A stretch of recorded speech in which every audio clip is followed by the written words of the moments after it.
right, guys. So we're going to do a softly as a morning sunrise with a slight twist. Let's see if you hear what it is. No. Let's see if you hear what it is.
last verse right there.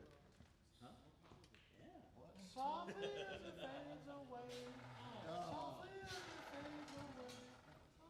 I don't think there's anything in that bass That's line what I was that going he wants to Are put in you it. talking to me? Yeah. There was about 500% of the chord. It was killing me. That's something like that. I don't have any of the horns in there. Well, that one was, man. I don't know. Oh, sorry about that. Hey, hi. Sorry, Robert. Oh, that one, because he was playing the MC mic. Got it. Okay. I don't know. All I know is it was the last thing. So, okay, guys. So, did anyone notice what we did? What the difference? Who knows the tune? Liam probably knows it. What do we do? Last day was a half step down. So remember this tune's all C minor. But just for a little spice, we decided the last day we did B minor for the last day. Cool sound, right? So just to change it up. Let's hear for Chuck Fisher! Chuck Fisher on drums. Paul Deemer on trumpet, flugelhorn actually. Paul Deemer, give it up. Bob Reese, tenor sax. Don Frickin on bass. Greg Young on organ. Jay Tillman on piano. Yeah. Okay, and Mike Gordon Jonas on drums. Mike Gordon, right? I got it right? Mike Gordon Jonas on drums. So before we play our last tune for this, for workshops for the whole week, any questions or observations that you would like to share? Anything we can clarify for you, or anything that you? Yes, Liam. I have a question that we touched up a bit on with Professor Frengen in combos that I'd like to pose to any of you guys. This year, I know I've kind of been struggling with when I'm playing. I'm always looking inward and trying to improve myself, which means often comparing myself to others. And I know while that has really given me a drive to practice a lot, it also kind of robs a bit of the joy, a lot of the joy of the music away. So I'm constantly, comparing myself to others, comparing myself to, the professionals or like the greats of music. And so how do you reconcile the drive to constantly improve with, still trying to find joy in what you do? Okay. Everybody understand this question? Comparison is the thief of joy, right? Okay. You're never going to get over that. That's an existential fact.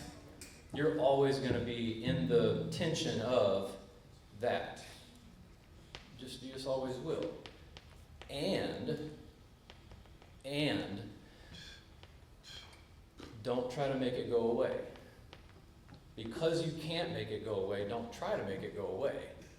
Rather, what I try to do when I remember to do it is enjoy the music making itself. Yes, I practice.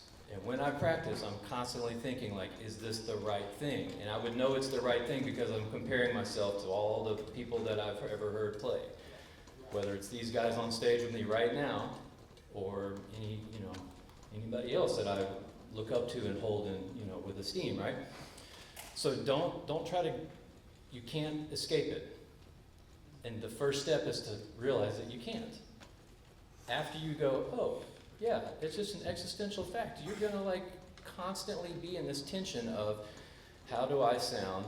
How do they sound? Where's the distance between us? Is it, But you're never gonna, how are you gonna do that? Stop there and realize you can't escape it.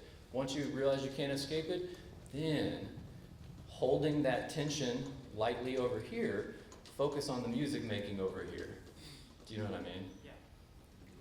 And because I've, had the pleasure of having you in my band program for 3 years, I think you're doing a good job of doing the music making too. So I just want you to hear that in front of a live studio audience, that you're doing a great job making music.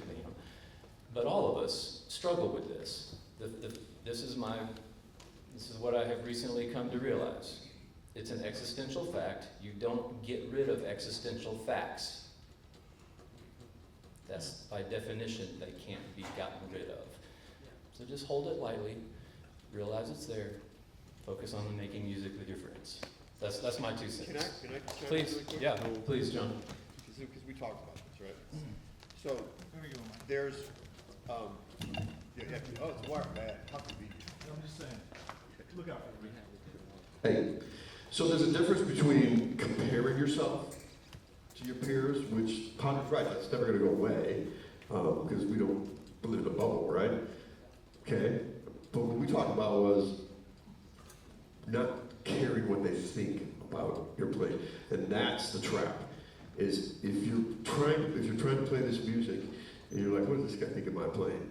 You know, I gotta play something to impress that person because they appear to be practicing all the right things, or that they play more gigs than me. It's one thing to compare yourself to them and say, man, I wish I could figure out what he's doing or she's doing and get better at it. That's healthy, I think. But caring whether, especially people that play your instrument, that's sort of like the next level of the trap, right? Like, I don't care what bass players think of my bass playing. Why would I? No bass player's ever going to hire me. So I care more about what drummers and piano players and horn players and singers think of my bass playing, right? Like I tell my students, if I cared what other bass players thought of my playing, I'd be a drummer, okay? So don't wrap your head around whether or not, it's not, because honestly, most of the people you're playing with, they're not judging you that way, honestly. But it's hard when you're playing, and I remember that being a young player, it's hard when you're playing not to think that way. Like, so what ends up happening is, instead of the joy of making music, like Ponder was saying, it's just doom and gloom. It's, oh, I just played that. He's not gonna like that. Oh, I just played that. I just played that B flat and a D minor. I know that guy over there hates that. Oh, don't. It can get very specific like that. It's such nonsense. And that's the stuff that's gonna jack up your playing, right? So yeah, compare yourself, pace yourself with your peers, but don't worry about what they think about you. Does that make sense? Yes, thank you. All right. I care about you, Greg. Those are all good points. I think it's important to, remember that you don't need anybody's permission to exist. For me, when I do that comparison game and try to impress people, it's like I'm asking for their permission to be, right? So part of my thinking is, and this is a Kenny Werner, I think, phrase, this amazing piano player who wrote a book called Effortless Mastery, and he talks a lot about this. But you were enough before you had your name. Yeah. Right, so that's important, okay? And the other thing that Herbie Hancock talks about is kind of this hierarchical thinking. And you'll see a lot of musicians now, in the past, have fallen into this pitfall, myself included, is when we define our entire self-worth on how we sound on this horn. And I think it helps to have a reframe to kind of think about yourself in terms of being a human first, then a musician, then a trombone player. And so I'm trying to be the best human that I can be, which is compassionate and understanding and a good listener. And remember, music's only a little bit of what I do. I'm obsessed with it, but I'm also a son, a brother. A lot of us are fathers, right, and friends. And I think that comes first, right, our connections with other people. So if I'm around people that are judging me and such, I used to kind of get pulled to try to impress them and seek validation from them and ask permission, basically seek permission from them to exist. But people like that, there's a human thing that when they behave like this, that I just don't want to be a part of as a human being. Like, that's not a human trait that I really want to be around. So it's actually good data for me to kind of create some space from people that do this, so that I can continue to flourish and be a good human. So at first I wanted to be near these people, and there's always holding the carrot up here and kind of move the goalpost every time too. They're not interested in really you getting there or it being constructive if they're judging like that. So it's a lost cause. So forget that. I'm going to focus on being a good human being, and I think that's helped me a lot in the face of all this stuff. So hopefully that's helpful. Yeah. Yes, Good. can I say one thing? Along with all of that, I think this is so important. This is so much knowledge and wisdom. And I have the same, I'm going to regurgitate the same thing, but just from a different direction. The same way no one is judging you, you can't judge yourself, you also can't judge others. Because in the context of being a critical listener, a lot of times we impute our own opinion about someone else's solo and compare that person to another musician. I do it all the time, and I've had it done to me. So I have to tell myself, no, I'm Jay Tillman. I'm gonna be Jay Tillman when I wake up in the morning, when I go to sleep at night. I'm gonna be myself. And then when I'm listening to somebody else, I can't say, oh, he didn't play that like Art Tatum, or he didn't play that like, or she didn't sing that like Samara Joy, or he didn't play that like Clark Terry. I can't start pointing the finger and being critical outward either, because we are taught as musicians to listen to everybody, and it's very easy to compare someone else to the artist or someone else. You know, one time this did not happen. You guys are so nice. One time 2 years ago, there was a young kid that was here, and a person was playing, and he goes, "Are you an idiot?" And I said, never say that again out of your mouth. Don't ever ask, is someone else an idiot? Because he didn't play it or he didn't understand it as fast as you would or something like that. So what you're hearing is you're receiving grace from other musicians, but also you must give grace to other musicians and say, you know what, it doesn't matter how I would have played it. That's him, and he's good. So that's how I live. I live like that. This isn't a competitive sport. This is a collaborative art form, Wow. right? Just figured I wanted to throw that in there. Love that. Love that. Thank you. Wow. It's a great question. Okay, great question. I want to throw something in there, I'll just say, sorry about that, but. It's not a competitive sport, Joe.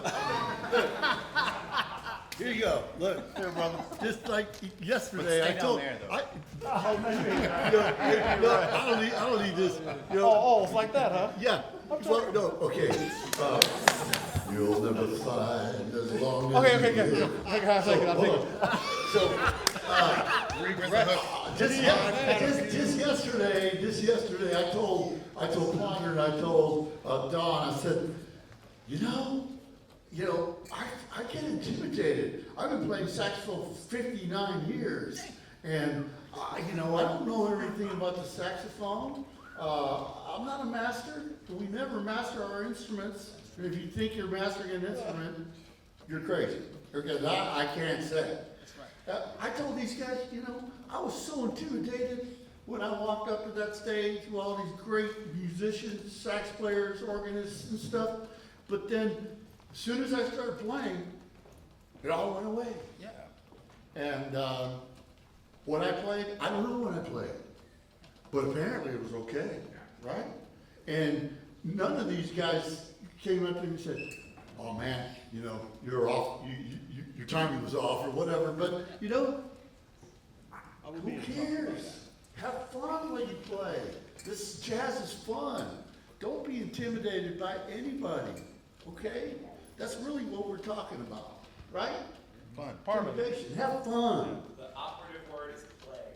Play. Yes. Anyway, I just want to let you know that after all these years, I still get intimidated. And I have, I turn on Instagram and there's all these young 19 and 25-year-old giants playing. And I'm thinking, How are they playing again? What is it? and that's what it sounds, and that's what it sounds like. Like where is the soul? Where is the melody? Where's the melody? Okay? And that stuff is intimidating. And you get like Leland Sklar, the bass player, and he's always saying like these great little bass players are playing, but where is the groove? Right? Remember that. We got to groove and not be intimidated by anybody. All right, thank you. Joe, woo! I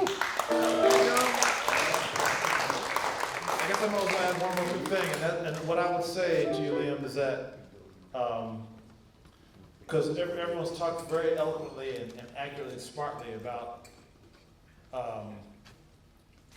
releasing, understanding that tension, and then ultimately releasing the negative side of it to embrace the fun. That said, too, I just want to make sure it's iterated. I don't think I said it really clearly, so I just want to make sure it's really said. The actual practice and work part of it is still actually very important. It doesn't have to be framed as a competitive thing or whatever, or something that's joyless. The work side of it, I think part of it is for those of us who've done this for a long time, we find a way to find joy in the process. Someone did say that, I think. I think Paul said that, or maybe Ponder. joy in the process. So there's a work, wherever you guys want to go with music or anything you can get into, whether it's sports or painting or law or math or whatever, if you can attune yourself to maximize the joy in the process as much as possible. It won't always be fun because it's work to go through scales and chords and learn tunes and learn solo and learn a phrase in 12 keys. And I mean, but yet there's a zen to that. There's joy in that, even if it's not fun per se. And you mentioned specifically about the joy being kind of taken away by some of this feeling of competition or feeling of comparison. And I would say, to some extent, there's some work that you can do for yourself to look at it differently. Look at there is a process that's actually really fun. Like I like going to the gym. We were talking about this the other day. I like the gym. I like the iron and all that. And I get joy in that process. It is painful. It is arduous and all that stuff, but I get a joy. So nurture that. All of you, nurture the joy in the process as best you can. And I have one more quick thing. The key is, for me, is my partners and my friends. The team. Because someone mentioned about certain characters that'll draw you, take your energy, and I think Paul mentioned that. And so you see something like that, and it's all over the place, just acknowledge it, get your distance from that, and go to your bud and say, I'm gonna hang over here. He's gonna kick my butt in a good way, and I'm gonna kick his butt in a good way. Because trust me, that the butt kicking side of it, like the real accountability and all that, you need all that. That's gotta be there. It absolutely must be there. But the way it's done, and the spirit and the soul with which it's done, that's the key. And your tribe, that's why we have all these guys. These guys are all in, Richard handpicked everybody specifically because we're in the key of supportiveness, and we're gonna kick everybody's butt. We're gonna do it in a way with love, and Joe, he's a master at this. Like, he's gonna be all on it, as y'all know, you still gonna know, he's gonna be all over you, but he's not gonna be dark about it. He's gonna be supportive, unless you really screw up, and then, that's another thing. But again, even that part is an important lesson because we all mess up. And when we do, then we gotta take our lumps and own that. And that's a huge learning thing because the real world has got plenty of that. I mean, I was with Betty Carter, for Christ's sake. I mean, that's, and Freddie Hubbard, those guys are like, and everybody's got their band leaders with whom there's a tough, response to some mistake you might have made or whatever. That all comes with it, right? So, but nurture the joy, nurture it, own it, flame it, get your teammates to huddle around with you, and you guys bounce it off and hold each other accountable and communicate and all that. That's the key. Because all of us, no one here did this by themselves and were stuck in their own head all the time. You for a moment, but for the most part, we had a mentor, we had a bandmate, we had a fellow saxophonist. Me and this guy talked for 2 hours a couple days ago just going through stuff. That's what it is. That's the key to everything, that journey that you make. So all you guys, find your tribe, find your team, find your village, or whatever, however you want to frame it. That make sense? Yes. Yeah, so, yeah, such a good question. All right, let's play one more tune, and then we'll get on and wrap up the rest of the day. Mike, I haven't actually heard you yet, so what do you feel like playing, man? You're talking about joy. Yeah. So Joy Spring popped in my head. Joy Spring. Or if we do that, we could do like Up Jump Spring. Up Jump? Wow. Up Jump Joy Spring? We could do both at the same time. Up Jump Joy Spring. What I would say is something as many people know as possible. Yeah. So probably Joy Spring might be a little better with that, maybe, or maybe something else that's a little more straightforward. Maybe something a little more straightforward. Everybody like really down. Yeah. How about There Will Never Be Another You? Let's do that. Okay, so we're gonna play one more tune for you. There will never be another spring. This is a great standard. It's called Never Will Be Another You. There will never be another you. Sorry, there will never be another you. Robert, are you in the room? Yeah. I'm gonna do flute on this one, all right? Oh, okay.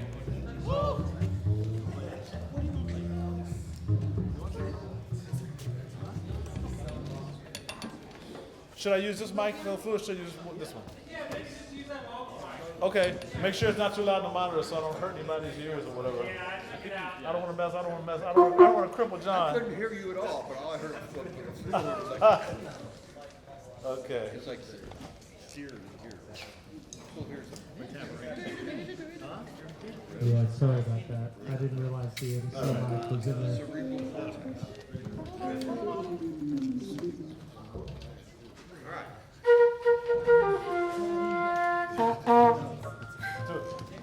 low, Mike?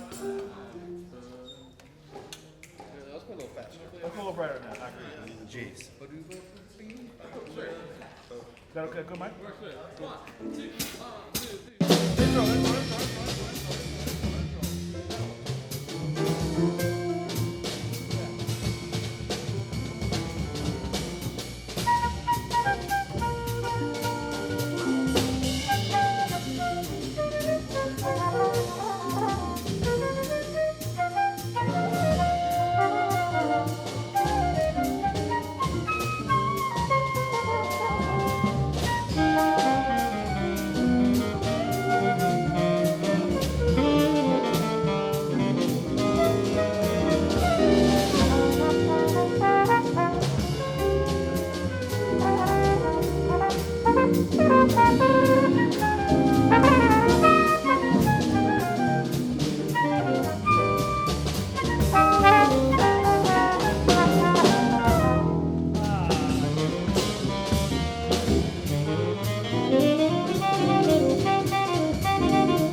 Yeah,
give it up for him.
Yeah. Right. There will never be another you. All right. Let's wrap this up. So thank you again. Put your hands together for all the cats one more time. Ponder, Paul, Michael Drum, John Furman, Jay Tillman, and Red Young. I'm Don Braden. I'm saxophone and flute. Thank you very much. All right. Yeah. So we'll do our last combo meeting. Take one more chance to real quickly run through your set for this afternoon and our jam out for the rest of you. Okay? Thank you again for listening, and thank you for that good question, Liam, that gave a nice variety of responses. Hope everybody learned something. Hope everybody learned something. Hope everybody enjoyed the music. And so head on the combo, and then the strike will happen. We'll be moving around to help you with everything. So plan on 2:45 to finish up the combo and start breaking the room down. 2:45-ish, but 2:45, 2:46, like not much longer. Okay? Make sense? Everybody good? Any questions for wrap up? Know the rest of the schedule? 2:45 strike, 3 o'clock. We'll wrap up the strike down of the rooms, and then at 3:15, we're back in here for the concert.